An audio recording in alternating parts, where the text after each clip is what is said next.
রঘুবীরজি, এসব কি হচ্ছে? আপনি কিছু বলছেন না কেন? রঘুবীর মাথা নিচু করল। সে জানত একটিও শব্দ বললেই তার মিথ্যে ফাঁস হয়ে যাবে। নীল গায়ত্রী দেবীর দিকে তাকালো। সে তার বোন আর দাদির মুখের ভগ্ন চেহারা দেখতে পারছিল না। সে মুন্সিজির কাছে গিয়ে অনুরোধ করল, স্যার স্যার, দয়া করে আমার কথা শুনুন। আসলে আমরা... সরে দাঁড়াও, আমাকে আমার কাজ করতে দাও। এত বলেই মুন্সিজি গৌতমের দিকে তাকালেন। সেই সময় গৌতম সানায়ার দিকে ইশারা করল। মুন্সিজির চোখ হঠাৎ পড়ল সানায়ার হাতে থাকা নেকলেসে। এই নেকলেস কোথা থেকে পেলে? আমি আপনাকে বুঝাতে চাইছিলাম, এই নেকলেস গৌতম চুরি করেছে, আর সেই জন্যই আমরা পুলিশকে ডাকতে যাচ্ছিলাম।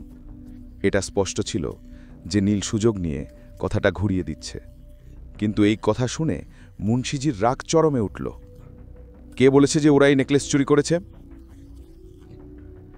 স্যার, নীল সত্যিই বলছে এই নেকলেস... আমার মালিক যদি আমাকে এখানে আসতে না বলতেন, তবে আমি কখনো তোমাদের দোরগোড়ায় পা রাখতাম না। এই বলে মুন্সিজি গায়ত্রী দেবীর চোখের দিকে তাকালেন। হঠাৎ তার দৃষ্টি গিয়ে পড়ল অবনীর কাছে। অবনীকে দেখে তিনি সানায়ার হাত থেকে নেকলেস নিয়ে সরাসরি অবনীর হাতে দিলেন। মিস অবনী, আমাকে ক্ষমা করবেন, অকারণে আপনাকে এই কষ্ট ভোগ করতে হলো। আসলে এই নেকলেস বিশেষভাবে ছোট হুকুম আপনাকে পাঠিয়েছেন। এই কথা সবাইকে ভাবিয়ে তুলল। এখন সবাই বিশ্বাস করতে লাগল একটু আগে গৌতম যা বলছিল তা সত্যি ছিল। কিন্তু অবনী এখনও নিজের কানে বিশ্বাস করতে পারছিল না। আমার জন্যে পাঠানো হয়েছিল? কিন্তু কেন? এবার মুন্সিজি গৌতমের দিকে তাকিয়ে বললেন, কারণ আমাদের ছোট হুকুম আপনাকে পছন্দ করেন, আর সেই জন্যই এই ছোট্ট উপহার আপনাকে পাঠিয়েছেন। এই সব উপহারও তার পক্ষ থেকে এসেছে। গায়ত্রী দেবী স্তব্ধ হয়ে গেলেন।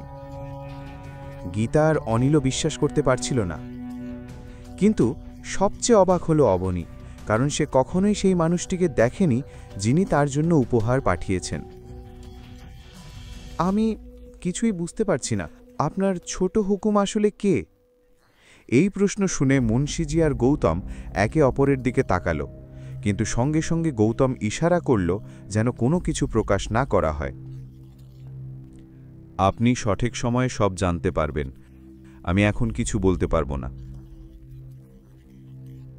আমার এখন চলে যাওয়া উচিত। এই বলে মুন্সিজি দ্রুত বেরিয়ে গেলেন। অবনী কিছুক্ষণ নির্বাক দাঁড়িয়ে রইল। আজ সে এমন এক সত্যের সামনে দাঁড়িয়েছিল যা সহজে মেনে নেওয়া সম্ভব নয়, কিন্তু 1 বছরের মধ্যেই তাকে একই সত্যের মুখোমুখি হতে হবে। এই ভেবে অবনী ছুটে গেটে গেল মুন্সিজিকে থামাতে। কিন্তু আমি আপনার মাস্টার সম্পর্কে না জেনে এই নেকলেস নিতে পারবো না। কিন্তু মুন্সিজি তখনই চলে গিয়েছিলেন। এখন সবার দৃষ্টি স্থির হল অবনী আর গৌতমের দিকে। গোটা হলঘরে এক অদ্ভুত নীরবতা নেমে এলো। তখনই গৌতম নীরবতা ভাঙল। অবনী, আমি তো তোমাকে বলেছিলাম আমি নেকলেস চুরি করিনি। গৌতমের এই কথা শুনে অবনী নিজের ভুল বুঝতে পারল। কিন্তু অন্যদিকে গায়ত্রী দেবীর সামনে এক বিশাল সুযোগ দেখতে পেলেন। গায়ত্রী দেবী সব সময় টাকার পেছনে ছুটেছেন। বয়স বাড়ার সঙ্গে সঙ্গে সেই আসক্তি আরও প্রবল হয়েছে।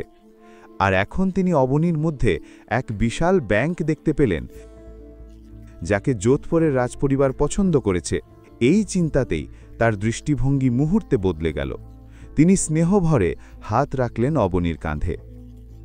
আবনির দিদিমা তাকে দেখে বললেন, আবনি, তুমি তো আমায় কখনো বললে না যে তুমি এত বড় পরিবারের সাথে পরিচিত। তুমি তো ভুল বুঝেছ, আমিও নিজে সব জানতাম না। আপনি বেটা, এত চাপ নিও না এখন। গীতা তখন বলল, আপনি তো অনেক ছোট, আমার মেয়েটাও আমার মতো সুন্দরী। হতে পারে আপনি যোধপুরের ছেলেকে দেখেনি, কিন্তু তার চোখ পড়েছে আমার মেয়ের ওপর। গীতা কথা বলছিল, আর গায়ত্রী দেবী আভনির দিকে তাকিয়ে রইলেন। তিনি বললেন, আভনিমা, দেখো, ভাগ্য নিজেই তোমার কাছে এসেছে, তাই আজ আমি যা বলছি তা এড়িয়ে যেও না। গৌতমকে ডিভোর্স দাও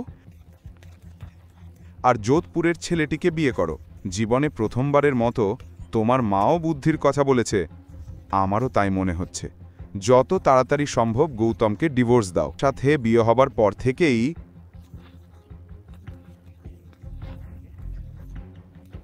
একথা বলতে বলতেই গায়ত্রী দেবী গৌতমের দিকে এগিয়ে এসে তার চোখের দিকে তাকালেন। আভনি গৌতমের বিরুদ্ধে কিছু শুনতে পারল না। মুহূর্তেই সে গৌতমের সামনে গিয়ে দাঁড়ালো এবং বলল, এইবার ভুলটা গৌতমের ছিল না, তাও তোমরা ওর বিরুদ্ধে কত খারাপ কথা বললে। আমি গৌতমকে ডিভোর্স দেব না। পরের কাহিনী জানতে দেখতে থাকুন পরবর্তী এপিসোডগুলো শুধুমাত্র পকেট এফএম ইউটিউব চ্যানেলে। আর রয়্যাল ওয়ারিশের সব এপিসোড শুনতে এখনই ডাউনলোড করুন পকেট এফএম অ্যাপ, লিংক দেওয়া আছে ডিসক্রিপশনে।